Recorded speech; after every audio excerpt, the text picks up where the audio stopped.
Hello and welcome to today's Aloft session, Healthcare of Tomorrow, the Future of Telemedicine and Patient Experience. My name is Megan Sheehan from Aloft Group and we're glad that you've joined us. So let me take time now to introduce today's moderator, our very own Matt Bowen. Hey, hello everybody. Thank you, Megan, and thank you all for joining today's Aloft session. As Megan said, I'm Matt Bowen. I'm the president of Aloft Group. Aloft is a brand strategy and marketing communication firm that specializes in healthcare and technology. So in today's session, we're going to be exploring telemedicine and the impact it's having and will have on healthcare. Research conducted by the Market Data Forecast indicates that telemedicine is expected to grow to be from $25 billion in 2015 to $58 billion in 2020. That's quite a leap in any industry in a relatively short period of time. So with this growth, telemedicine is going to become instrumental in bridging the gap between patient engagement and overcoming two of the greatest barriers for this engagement, and that's time and accessibility. According to the American Telemedicine Association, more than 15 million Americans have received remote medical care in 2015. So it's not something, even though telemedicine is seen as something relatively new, it's being actively used throughout the country already. So making it possible for physicians to remotely check in on patients and enhance compliance with follow-up care, telemedicine is poised to have a direct impact on patient outcomes. Just for example, the national average for readmission to hospitals within 30 days following a heart failure episode is 20%. Telemedicine monitoring programs have shown to reduce that level to 4%. So that's quite an impact. And for some providers, telemedicine has included exploring the world of wearable devices. A July 2016 New England Journal of Medicine study found that wireless and wearable devices are currently used at scale by only 16% of clinicians. But 31% of them are saying that they are starting a pilot program or planning to phase in it in the coming years as part of their regular treatment plans.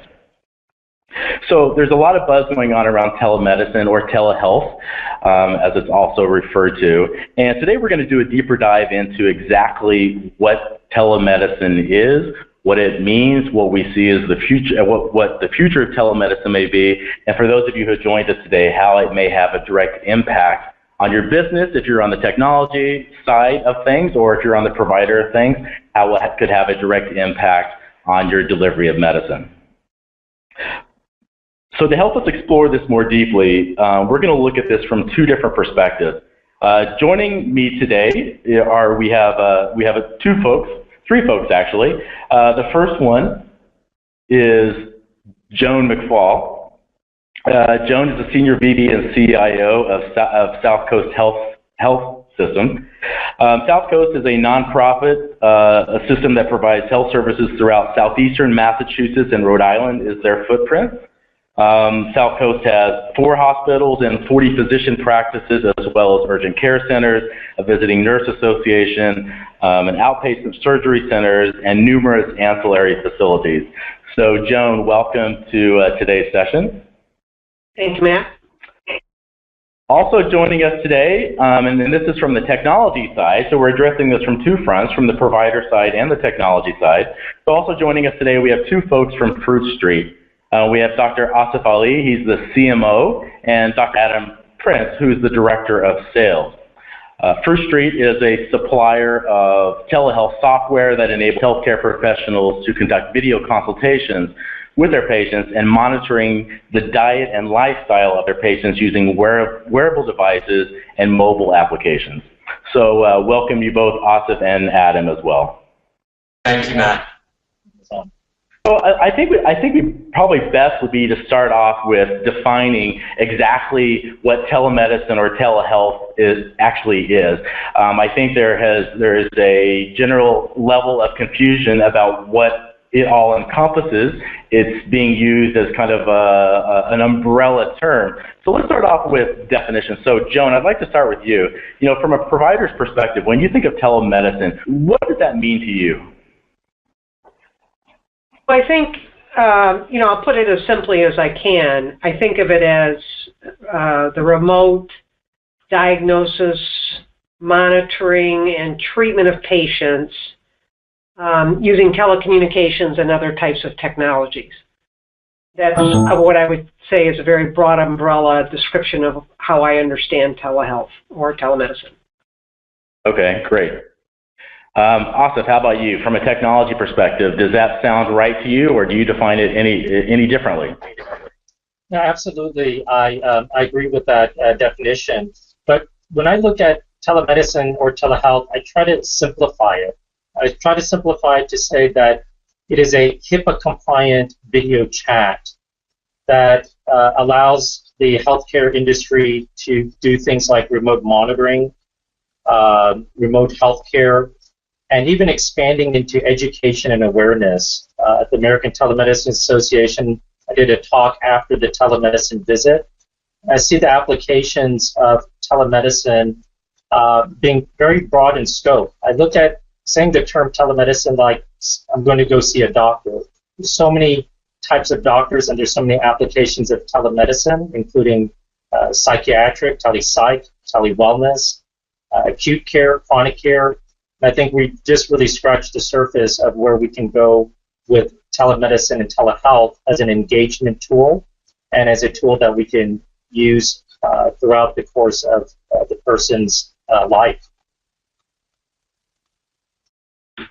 Great, excellent. You know, that's interesting because that seems to, I think that certainly jives with most of the conversations that seem to be happening around telemedicine. And one thing that we found interesting about this is the actual, from a patient's perspective or the consumer's perception, what are their thoughts about it and how well known is telemedicine. And so Aloft recently did a study to determine that, and we found out that around 48% of consumers, healthcare consumers, are not familiar with the term telemedicine or telehealth. But when it was described to them, exactly what, from a patient's point of view, what it could mean for them, we found that there was a general acceptance of telemedicine in terms of the pure concept.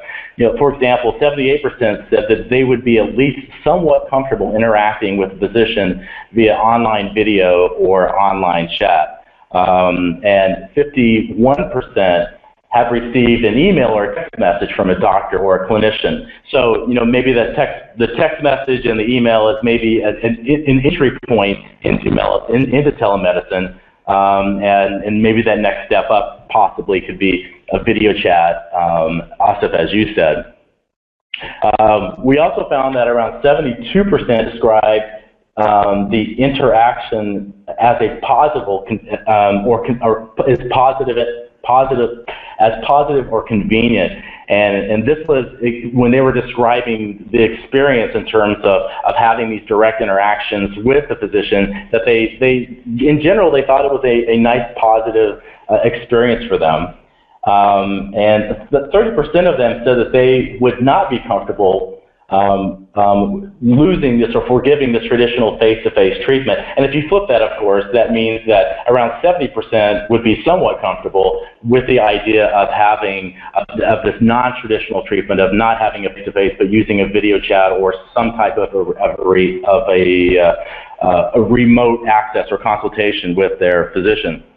So I'm curious, Asif, based on these statistics, this was a Aloft study, does this seem to jive with your experience?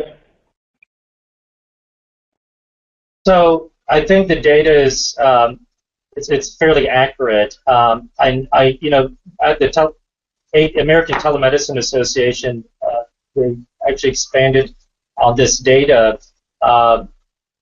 They really said in that meeting that telemedicine is mainstream, and I think what we're seeing right now is institutions, physicians, and the healthcare industry seeing where the lack of healthcare is and trying to go out to those areas to expand on the telemedicine services. I think it's just a matter of time, and I say that patients will request and they want healthcare when and where they want it.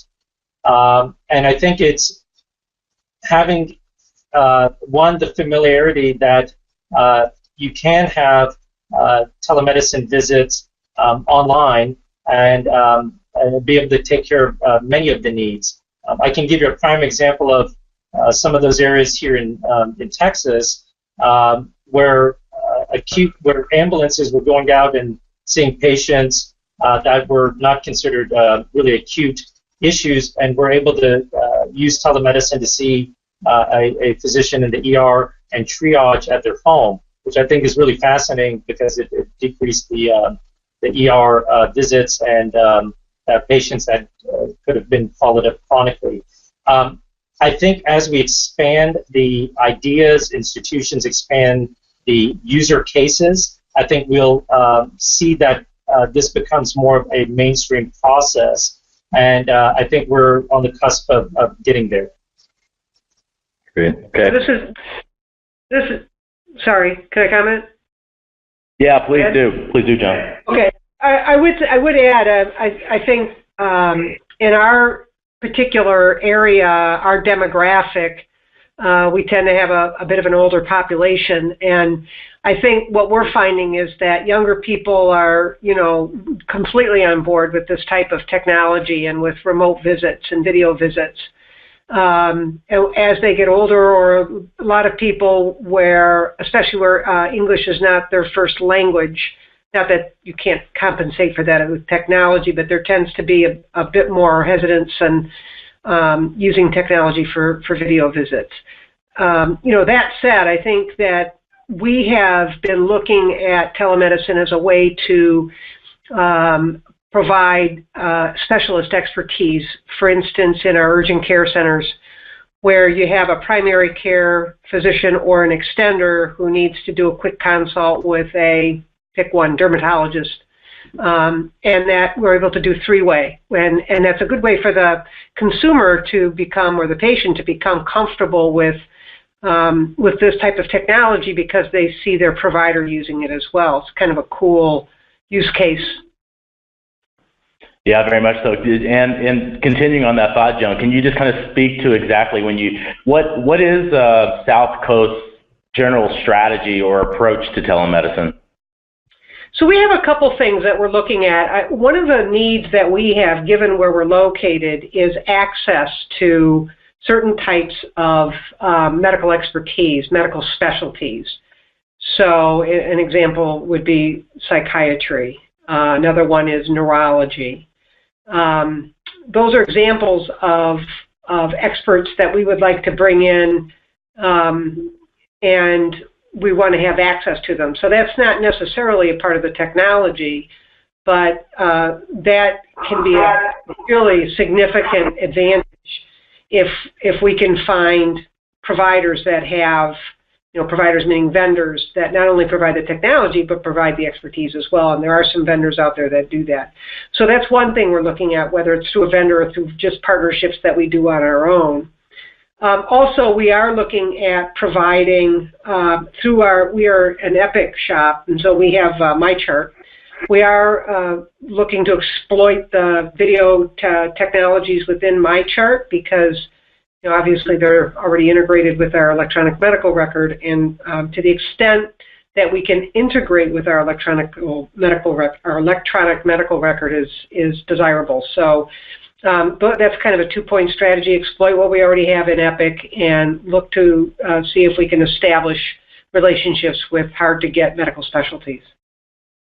What would you say is the primary driver for when you think about telemedicine specifically for Southcoast and what you're hoping to achieve? What would you say is the primary drivers behind that in terms of what you will adopt in the future? I think it's a couple things. I think the ability to make better use of a physician's time. So to the extent that you have a highly paid, highly specialized individual who you could extend their expertise out into the field or out into the home or nursing home or whatever, and just make better use of their time, I think that's a real plus for being able to use extenders in new and different ways and being able to capitalize on having a like a chain of command down to the patient, where you could have multiple extenders using a single specialist or even a primary care doc. So I think it's a way to continue to extend medicine into the home or into the nursing home or even into clinics. And I think also that the people are going to start demanding this. I mean, your numbers are already showing that it's growing, and people like convenience. And so if I'm able to do a video visit from my home for some kind of, what usually I would think about it being that, obviously I'm not having a heart attack, but, if I have a sinus infection or something and I want to have a video, I don't have to get up and go into an urgent care, go to the emergency room, or go to my doctor's office. I can do it in the comfort of my own home. I think that's going to become de rigueur in the not too distant future. I know that Southcoast has urgent care centers of your own, but they seem to be popping up all over the place in every neighborhood, everywhere. Do you view the potentials that telemedicine presents as a way to compete with these urgent care centers, to provide levels of efficiency, cost efficiencies down the road? Do you see it as a competitive edge, I guess?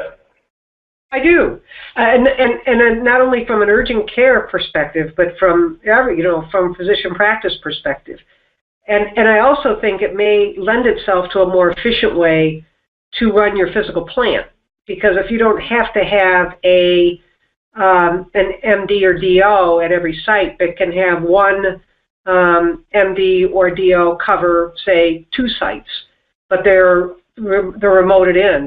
They're using telemedicine to work with the extenders to treat patients. Those are the kinds of things that I think are worth exploring. I see from your perspective and the providers that you've been working for, does the way Joan's describing it and the way that Southcoast and their approach, does that sound like similar to other providers you've spoken to? Yeah, and it is, and I'll tell you, I had this conversation with an emergency room actually not too long ago, where some of the ERs are actually pushing out telemedicine around their emergency rooms so that individuals have access to those ERs, or it could be an urgent care center for that matter, and where they're able to do a telemedicine visit at their home. And if that patient is deemed needs to come into the ER, I actually look at it as almost a feeder. It may or may not be a competitor to the urgent cares or ERs. It depends on how those urgent cares ERs adopt telemedicine. But I think one solution where it is not, they become part of the fabric of telemedicine is really to utilize it as a tool, almost as a pre-screener before you go to the, to the actual emergency room. And I think this is really being more preemptive and really touches upon prevention prior to going to the urgent care. I'd extend it even further, because I really think it's not just the telemedicine visit, but it's really after the telemedicine visit, how do we keep those individuals engaged, and how do we make sure that we're talking about prevention? That's very much what we do at Fruit Street, is more of a preventative type of model, trying to keep people out of the urgent cares and the ERs by looking at prescribing lifestyle as medicine, using wearables, plus using the video chat and taking pictures of patients' foods to really drive down the cost of healthcare costs, looking at prevention of diabetes, hypertension, obesity, and other chronic care conditions. So, I absolutely agree that telemedicine is one of those areas, if healthcare industry is not looking at it, then they're going to be left behind, and there will be competitors coming into the space. I more think early adoption of using telemedicine. There's use cases in every scenario that you can think of, including the ERs and urgent cares. I think they can expand their reach by using telemedicine as a service. Asif, can you provide some specific examples you've seen of providers' use of telemedicine, and in particularly how it has directly impacted outcomes? Sure, I'll tell you a very clear example of even how I got into the space of prevention. Now I'm a cardiologist and acute care doctor. Now, very much in the belief of treating the cause of the disease. So I'll give you an example of a patient that came to me from an ER who weighed 716 pounds. And he was a Medicaid patient that just could not get access to care until he had to call an ambulance to go to an ER because he was getting acutely short of breath and he was having some chest pains. So outpatient, he comes to my office as a first visit and collapses and goes into sudden cardiac arrest. And when I was doing CPR on him, I was thinking that, here's this gentleman embodied what the problem with healthcare is. We talked about this earlier in the program about access to care, patients getting healthcare when and where they wanted. Unfortunately, because of this gentleman's weight, he wasn't able to access healthcare as he wanted to. So the good news on this story was this gentleman was revived, but no surgeon and no cath lab could carry his weight. So this gentleman told me, Dr. Ali, you saved me, now what do we do? So I prescribed him it's not really a prescription, but he got a Fitbit and used the Fruit Street app, and the gentleman lost to date over 315 pounds. And this was just through lifestyle intervention and using the Fruit Street app, having a nutritionist keep an eye on his weight and his exercise, and ended up being a great therapeutic result for this individual. Well, that's a pretty remarkable real story there. Do you find that to be, is that the story that you just conveyed? Do you find that to be a typical outcome? Is that an exceptional outcome, or how would you describe that, Dr. Ali? So, obviously it's an N of one, and it's a case. It's a case study, right? And there's plenty of case studies like this. You just have to ask anyone who's been in the field of telemedicine, and they'll tell you that stories of how there are a lot of near misses unless these patients were able to engage. I mean, I can tell you, I had an executive who had great insurance and was able to afford really anything. He was in a C-suite of a very large company, and his blood pressures were 220 systolic, normal being around 120. So he was in a blood pressure range of having a stroke, and this gentleman accessed the ER 6 times in 1 month due to his hypertension, and was given a medication that would lower it acutely, but then it would rebound back. And so again, here's another case scenario where we were able to use the Fruit Street app and monitor his blood pressures outpatient. Anytime it spiked, we were able to mitigate it through some algorithms. And him seeing a dietitian, he lost 50 pounds. We went from 6 medications to 2. He hasn't had to go to the emergency room, and he's been cleared for his heart. And it ended up being a really good result. This saved a lot of money from the healthcare, not having to go to an ER 6 times in a month. And again, we focused on lifestyle as medicine, using Fruit Street, a weight scale, and a Fitbit, and a nutritionist. It works. So you'll find case studies, and you'll find larger studies. There are plenty of studies, randomized trials from everything from the American Journal of Preventative Medicine to behavioral nutritionists. I think there's plenty of data out there to support what we talked about today.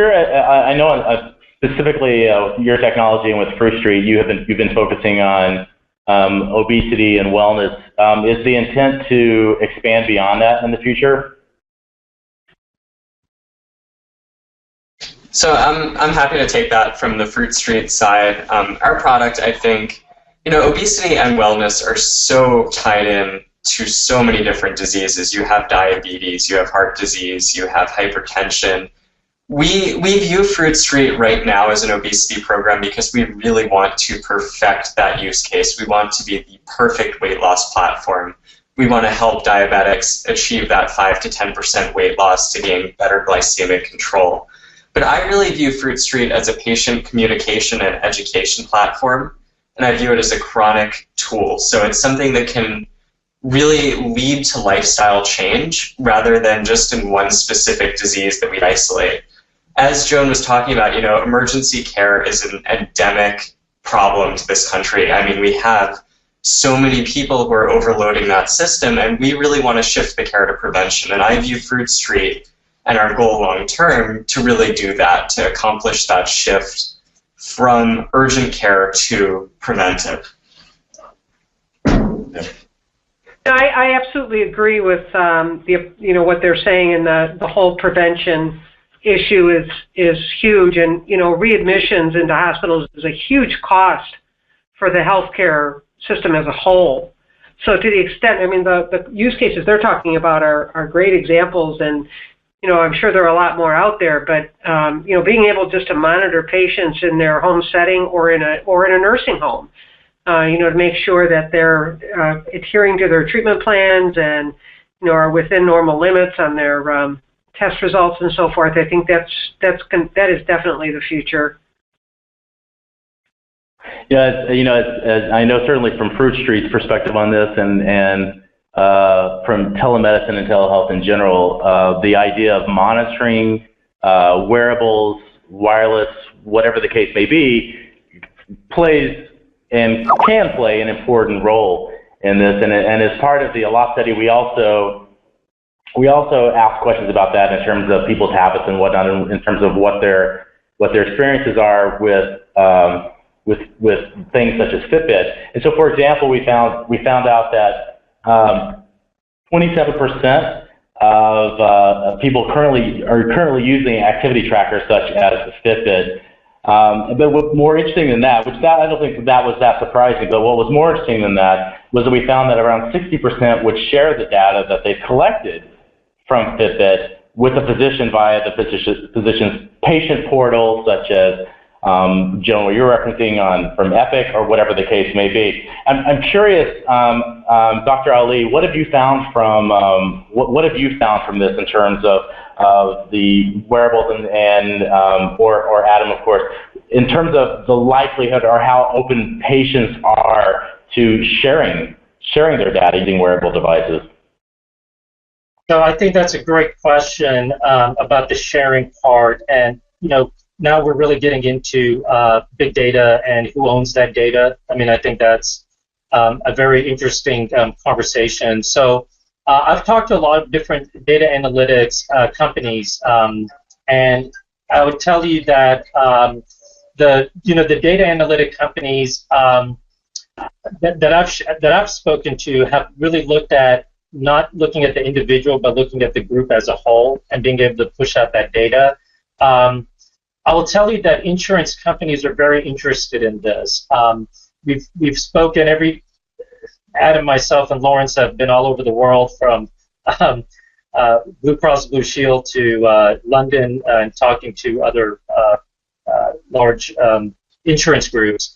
And these conversations have come up because what I think you'll see, the intention is that we want to get people healthier, and we want to use wearable devices to collect information and then have action items on that information. It's not just merely collecting it, but who's looking at that information and who's having those action items on them. And I think that's where the telemedicine or telewellness piece comes into play here, which is what Fruit Street's all about. But I'll tell you, insurance companies are saying if you're able to get to your goals targeted by the American Heart Association, so that might be 10,000 steps, losing a certain amount of weight on the weight scale, then they're willing to really reduce premiums. We have to house that whole conversation of attaining goals and reducing premiums with not targeting an individual on their information, but really looking at it as a whole, making sure who owns that data. My opinion is the individual owns that data, but we can aggregate that data across big numbers of individuals, so no one's sort of pointed out. I don't think we should ding people for not participating, but we should more have a stance of, look, if you're willing to go and attain this is good for your health, this is good for decreasing chronic care conditions, and the bottom line, we're impacting the dollars that we're spending in the healthcare industry, then let's go and wear these and participate and collect and be rewarded for doing that. Curious, Joan, from the provider's perspective, is how are you viewing the role of wearable devices or monitoring devices? We've talked about this primarily in the concept of video conferencing and whatnot, but how do you view the role of devices in this, wearable devices? Well, I think that it's up to the physician community, the provider community, to to specify what's going to be useful to them. I know that the Fitbit issue, certainly it's knowing that your patient is active, I'm sure, is good to know. I know there's some controversy over what the efficacy of Fitbits is in terms of weight control, but certainly it would measure activity. And I think the physicians really need to be the ones to say, you know what, I think this is something that's medically relevant and that we can monitor from the home, and so we need to make sure that people are, whether it's a wearable Fitbit or something else that's either available now or yet to come. So, my job is to support the physicians in what they think is going to be most medically relevant. However, that said, I think that the gentleman was saying, the challenge from my perspective is how do you gather that data? Where do you put that data? How do you display that data and make it meaningful so that people know when to intervene and when not to? And some of that can be managed through the EMR itself, but some of it is, physicians now are so inundated with data that, one worries that they'll just, at least during a transition period, would be just further confused and well, not confused, but further inundated with data. It can make life difficult. So the challenge for me is the data, and I'm completely supportive of whatever, for our physicians, working with them to figure out what makes the most sense. I think I'd say it's an extremely valid point about the data. Dr. Ali, what's your thoughts on that in terms of the enormous walls of data that get produced by these devices and how that's managed from the provider's perspective? So what are your thoughts on that? Sure, and I'll have Adam jump on as well on this on this conversation. But as a physician, we definitely are inundated with information. And so I think having smart algorithms as part of the solution is vital.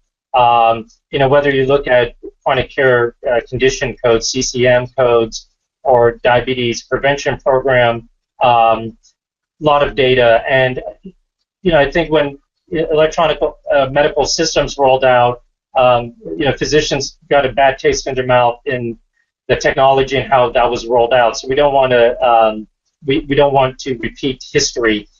So I think having smart algorithms, making sure that data that would be meaningful to me, where an action item would need to be taken place, is key. Ultimately, I think the goal is really to transition this whole model of sick care by evaluating numbers.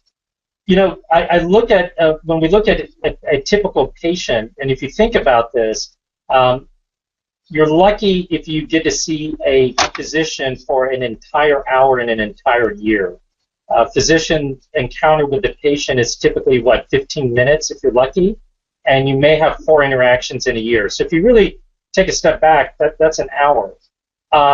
So I think this whole bridge of what we're talking about today, this telemedicine as a whole, can be that bridge of engagement between the months that you're not seeing the physician.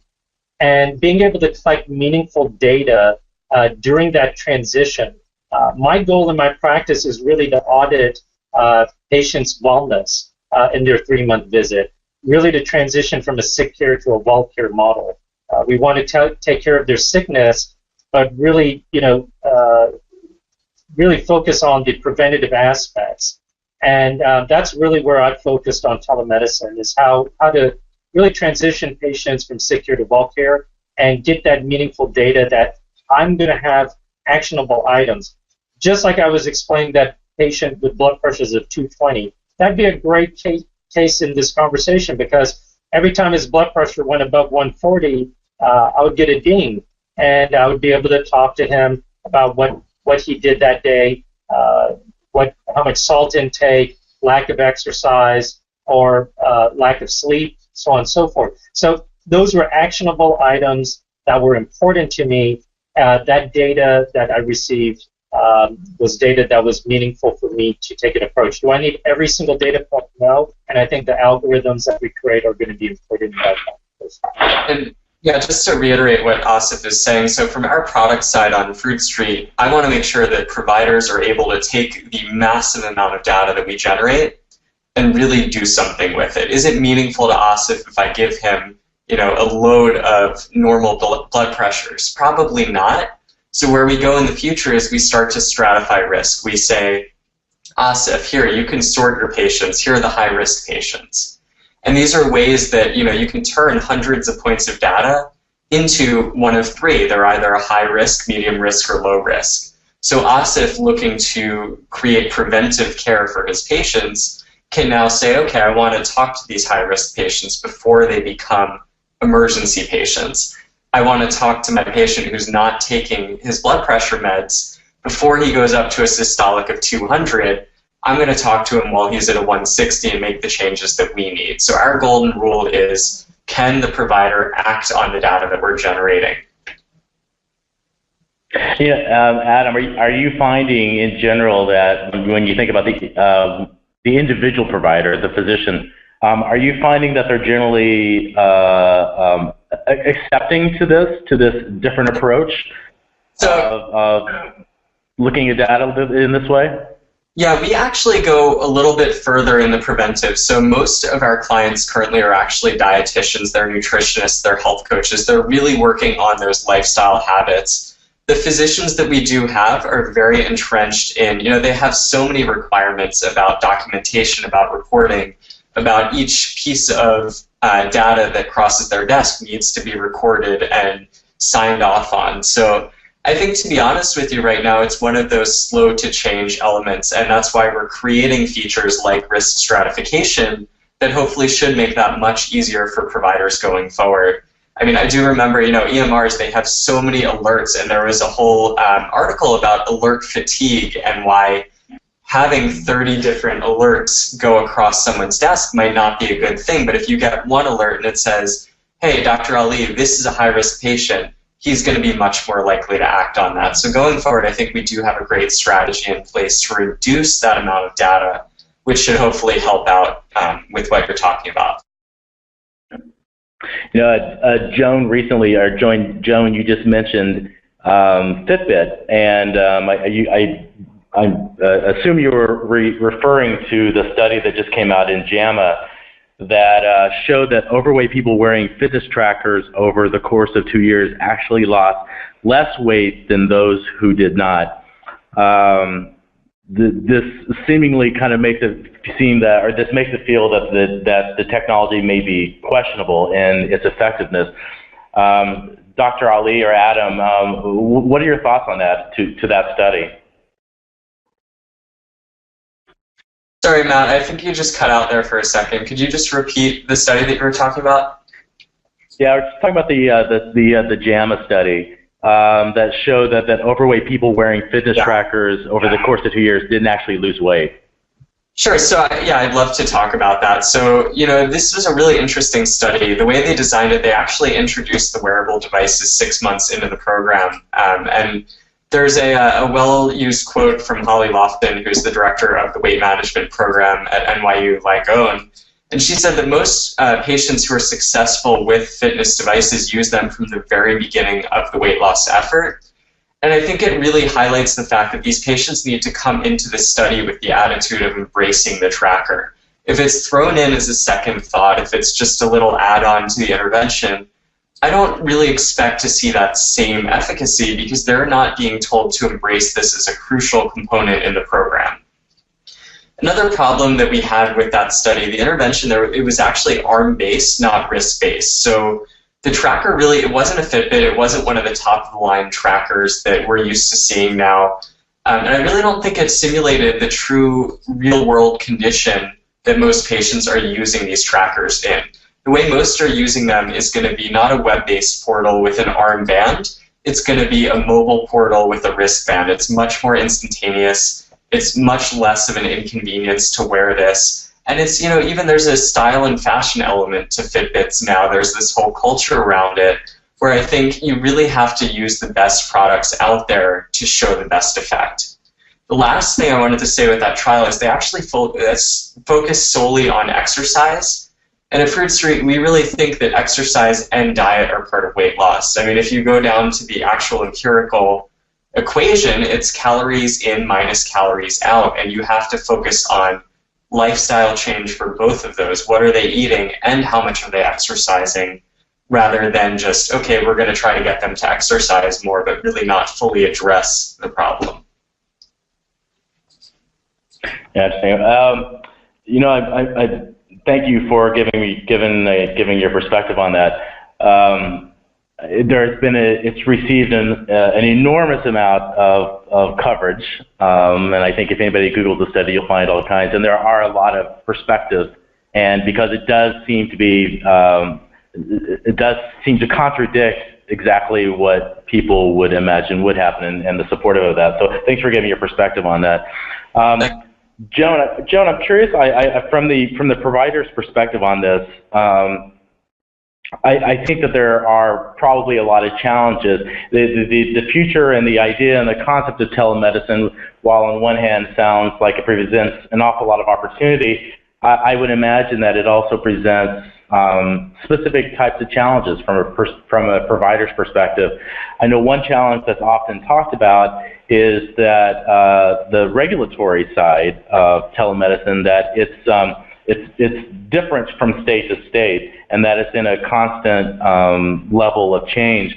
You're in a situation, Southcoast is in a situation that hovers over two states, Massachusetts and Rhode Island. So I'm curious to understand what you feel are the challenges that, from the provider's perspective, for making telemedicine or telehealth more of a central part of your delivery. You know, I think a lot of it, we're in the transition period now from pay for performance to value-based health, right? So I think once we get into a population health model and we're paid, you know, based on our patient population, that telemedicine becomes a much more attractive solution. Right now, it's not reimbursed, or it's only reimbursed in small amounts for specific things. But to my knowledge, it's not reimbursed in either Massachusetts or Rhode Island. If I'm wrong about that, somebody let me know, but I don't think we are reimbursed at all. And so I think, much like the transitions that providers are going through right now, where, you know, they're being asked to change the way that they practice medicine. You were mentioning that the average physician visit is 15 minutes. I think that might even be long. It's so much documentation and so much that they have to learn and so much that they have to keep up on. And then adding now another layer of technology where it actually should make their jobs easier and it should make them more effective and efficient. It takes time to get there. And so the transition from doing medicine in the office to doing telehealth medicine is going to take some time and be a little bit of a challenge for the docs and for other providers. But I think setting up specific use cases where they can see immediate benefit would be helpful. And I like the idea of, we do a little bit of telehealth now in our hospitals. We do telehealth with Boston Children's Hospital, and we also do some telehealth with neurologists. but we use them in the hospital setting or in the emergency department where we do some stroke care. And so we do have limited use cases, and it's very helpful. And so I think if, we look for use cases where physicians can begin to get really comfortable with the technology and then expand it from there and make more and more use of it as we move toward population health, I think, the challenge, we can manage the challenge. Let me put it that way. I think one of the other critiques you also hear about telemedicine is this idea of patients trading quality for convenience when it comes to telemedicine, as compared to an in-person doctor's visit. What are your thoughts on that, Joan? Do you feel that within do you have, from a provider's perspective, do you feel that there's resistance to that or that same critique? Well, I'm not a physician, so I can't really speak intelligently on that. But I can tell you that I think a lot of it depends on the particular use case, and how you're using the telemedicine and how you're using the technology, and how you're making sure that the right information is getting to the provider at the right time, and I think that it's all about how it's introduced and how it's used, and so.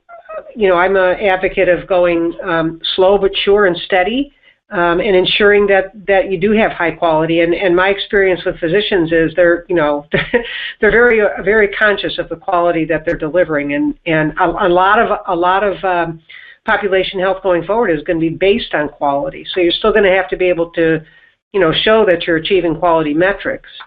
So I think, achieving quality, I don't think it necessarily has to be part of whether you're in front of the physician or doing a telemedicine visit. But again, I think it would depend on the situation and the type of use case. Great. So why don't we kind of wrap up this conversation then? I have a last question then for you, Dr. Ali. I'd love to get your thoughts on where you think this is heading. What's the vision and the future you're painting when you think of telemedicine?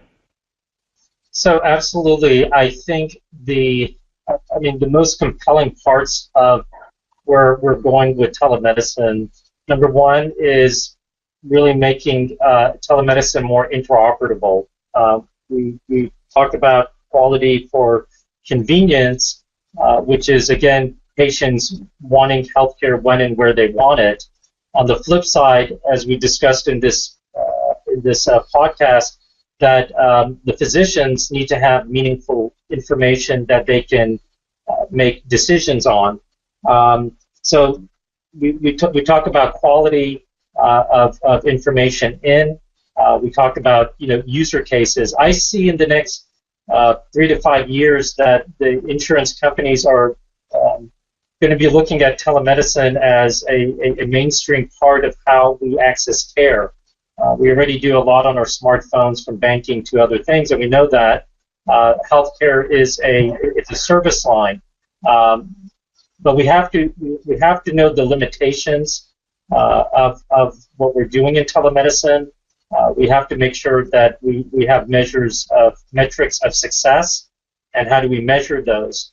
But the bottom line is the consumers are driving this. Just like wearable devices, the consumers are wanting this and driving this, and it's incumbent on us to create the right fuel and technologies and user cases to really put this technology in its best foot forward. We need to make sure that the data is safe, that it's secure, that the ownership of that data belongs to the physician and the patient, and that this is really an extension rather than an exception of our reach in healthcare. Great. I think we have time for a couple of questions here, and this plays off the first question we have here that was submitted in plays off exactly what you were just referencing here, Dr. Ali, and that is, how much of a factor will HIPAA play in restricting what you can do via telemedicine? Dr. Ali, Joan, whoever would like to jump in, who would like to take that? So I think Okay. Well, go ahead, Joan. We all spoke at once. We either weren't speaking or speaking. So I think, the fact that you have data in transition is, always a concern. And so being able to protect that data, encrypt it properly, making sure that you have end user devices and destination devices that are fully HIPAA compliant is, part of the due diligence and any kind of telemedicine effort. So you can bet that our Chief Information Security Officer would be very involved and will be very involved in all of our initiatives. And I'd just add to the answer that, again, look at telemedicine. It should not be anything different than a visit to my office. I have a waiting room. We have a virtual waiting room in our HIPAA compliant platform at Fruit Street. There should be no variances. This should not be looked at as a technology that's out there. It should be looked like as a technology that's seamless with one's practice. So there should be no changes at all when it comes to secure that information, HIPAA compliance, and that premise should always be a foundation of what we do, both in my private office, as in my office space, or if I'm seeing a patient for telemedicine. Yeah, that's interesting. The questions that we're getting seem to be really predominantly around this idea of security, and you just tapped into this. One of the questions is, in this era of ransomware and cybersecurity threats, will telemedicine further complicate these risks? And you started to go down that. Do you want to further on that? Any thoughts on that? Sure. So it's so interesting. I think in the last 2 weeks, the word of cybersecurity has come up time and time again. And I think when you're looking at products for telemedicine, it's absolutely important to begin and end that conversation with cybersecurity and HIPAA compliance. Where is that data being stored? How is it being accessed? How is it being secured? So making sure you have the right vendor as part of it. Fruit Street uses a vendor called BC. It's a partnership, which is a HIPAA compliant secure platform. So I think always the concern, just like with your bank account or your finances or your health information, all of that has to be very secure. And I think cybersecurity, especially in the wake of cyber attacks that we all hear about, that has to be in the forefront, and that has to be addressed very preemptively. Great. Joan, do you have anything you'd like to add to that? Are you asking me? I wasn't. Yeah. I just wonder if you had we're wrapping up here. I just wonder if you had anything you wanted to add to that on the cybersecurity. No, it's always a concern, and I certainly understand the point that this, in a lot of ways, telemedicine is not all that different than a lot of the, whether it's cloud-based or whatever situations we have today. But I would get the concern of patients and providers, and making sure that it's a very secure way to do medical care. So and expose medical information. But I certainly think the technology is there to protect it. It's just a matter of the due diligence, I think. Great. Well, excellent. All right, we've come to the end of our 60 minutes here. So I'd like to thank you all, Joan, Adam, Asif. Thank you very much for joining in this conversation, and for all of our listeners who joined us today, thanks very much as well. If you have any questions, or you'd like to contact, or if you have any questions for Joan, or if you have any questions for Fruit Street, you can reach out directly. You can send me an email. My email address is on the screen. Happy to forward that on.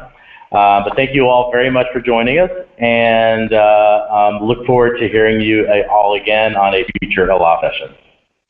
Thank you so much. Thank you, Matt. Thank you, Matt. Bye.